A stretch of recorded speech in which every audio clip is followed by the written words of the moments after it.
pessoal, bem-vindo de volta. Agora a gente vai estudar um pouco sobre a relação entre inflação e desemprego. Essa relação em economia é chamada de curva de Phillips, tá? Pelo próprio Phillips, que fez um primeiro estudo sobre a relação entre taxa de salário nominal e desemprego na Inglaterra. A partir da curva de Phillips, a gente consegue descobrir a taxa natural de desemprego e ver o que é a taxa natural de desemprego. Bom, a partir do estudo do Phillips, o Samuelson e Solow fizeram um estudo para os Estados Unidos de 1990 até 1960. E eles plotaram aqui a taxa de inflação pela taxa de desemprego. Como a gente consegue perceber por esse gráfico, existe sim uma relação negativa entre essas duas variáveis, sendo que quanto mais próxima a taxa de desemprego chega aqui do zero, ou seja, do eixo vertical, maior é a taxa de inflação. Bom, para a gente chegar na relação formal econômica da taxa de inflação e taxa de desemprego, a gente parte da relação de preços da oferta agregada discutida nos módulos anteriores, né? Lembrando aqui que a gente tem que os preços, eles são formados a partir de 1 mais uma margem vezes os salários determinados pelos trabalhadores no mercado de trabalho.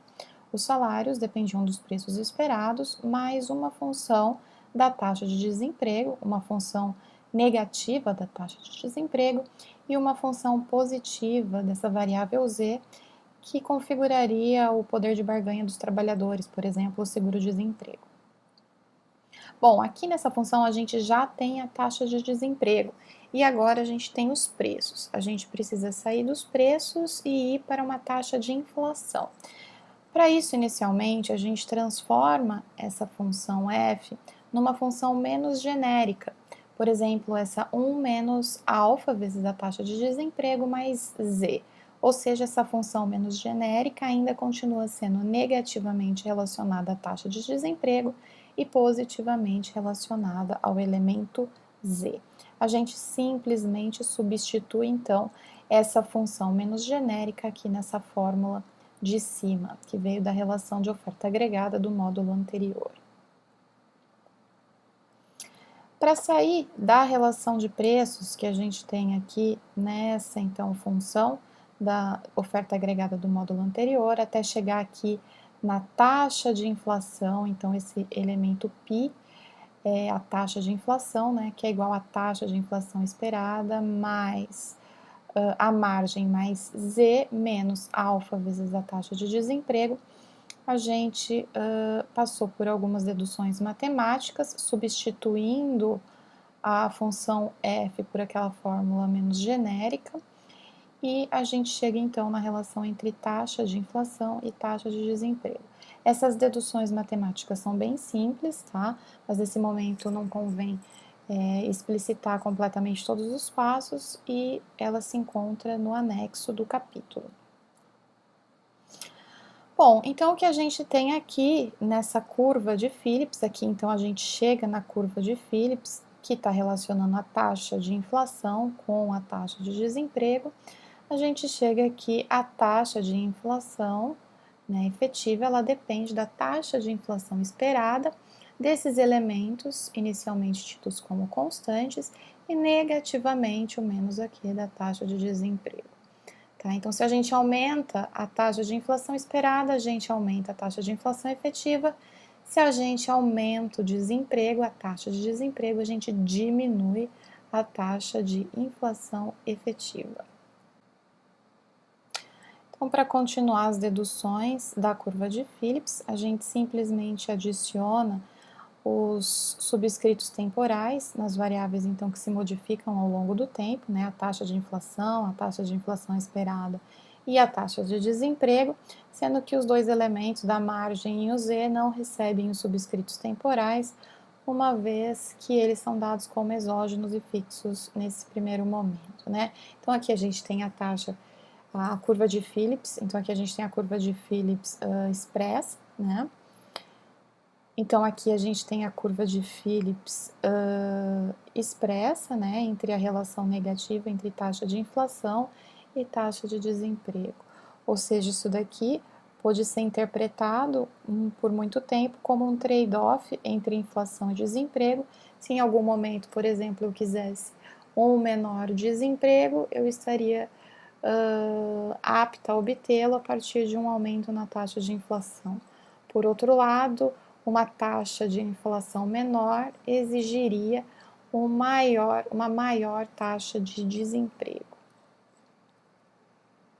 A primeira versão da curva de Phillips, que seria a versão original, ela simplesmente considera a taxa de inflação no período T e não considera a taxa de inflação esperada. Por quê? Porque, na verdade, a taxa de inflação esperada é tida como zero. Esse foi o movimento, né, obtido lá por Phillips e depois por Samuelson e Solow nos estudos que eles realizaram para os Estados Unidos. O que a gente tinha, na verdade, era uma inflação muito baixa, que fazia com que os agentes, que a expectativa de inflação dos agentes fosse zero, né, trazida pela inflação baixa da época. Para isso, para seguir na versão na versão modificada, na versão mais completa da curva de Phillips, e para colocar então efetivamente o elemento de taxa de inflação esperada, a gente olha por um primeiro elemento que é a espiral de preços e salários, né? O Blanchard coloca a espiral de preços e salários então explicada da seguinte maneira: um desemprego baixo leva a um salário nominal mais alto pelo elemento Z. Em resposta a esse salário nominal mais alto, por outro lado, as empresas aumentam os preços. Uma vez que as empresas aumentam os preços, os trabalhadores procurarão ou tenderão a pedir salários mais altos. Esses salários mais altos, por sua vez, fazem com que as empresas aumentem ainda mais os preços.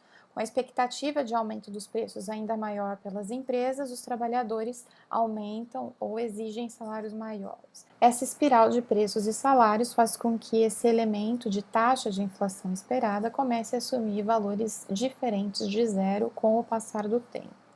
Até o final da década de 60, por exemplo, como a gente observa aqui nesse gráfico, entre a taxa de inflação e taxa de desemprego, a gente tinha realmente a relação negativa entre taxa de inflação e taxa de desemprego da curva de Phillips original, ou seja, com a taxa de inflação esperada igual a zero.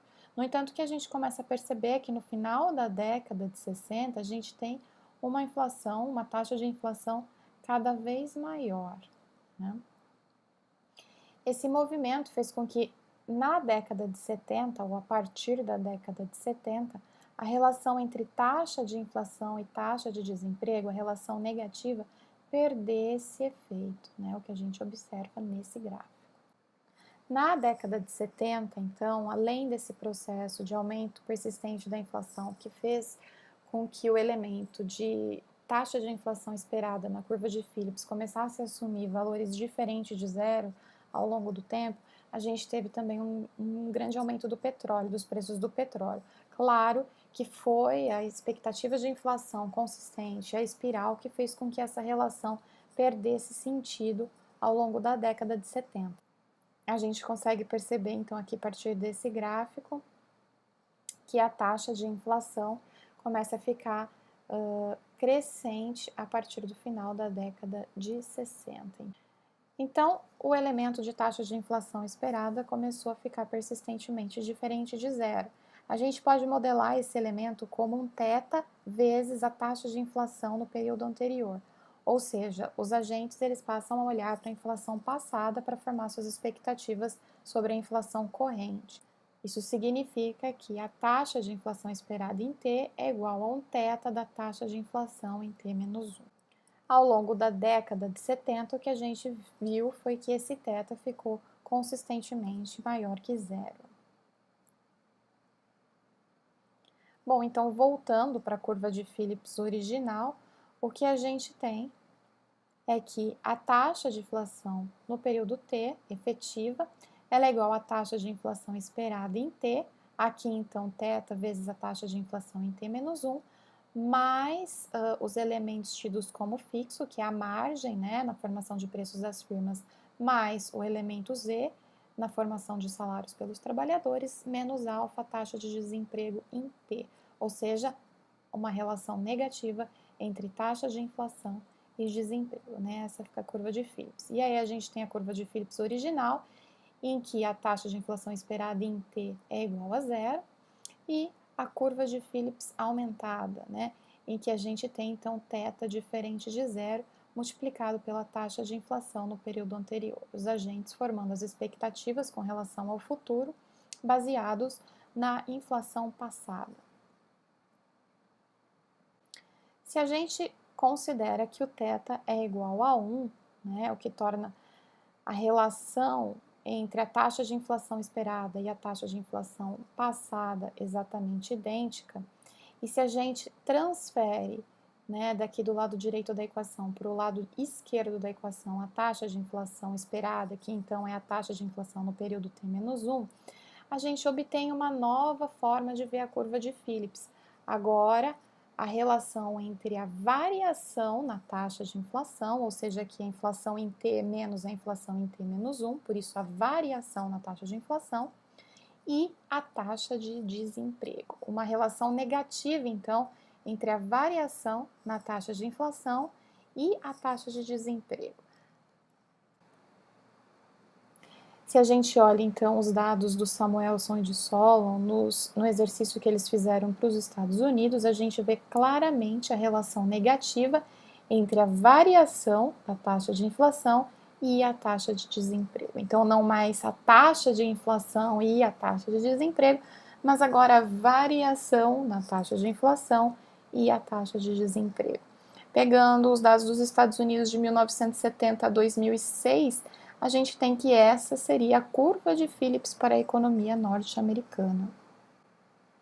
A gente tem, então, a curva de Phillips original, em que a taxa de inflação esperada é igual a zero, e a curva de Phillips modificada ou aumentada, ou ainda a curva de Phillips aceleracionista, em que relaciona a variação da taxa de inflação e a taxa de desemprego. Ela é aceleracionista porque é uma alteração na variação da taxa de inflação provoca uma aceleração na inflação.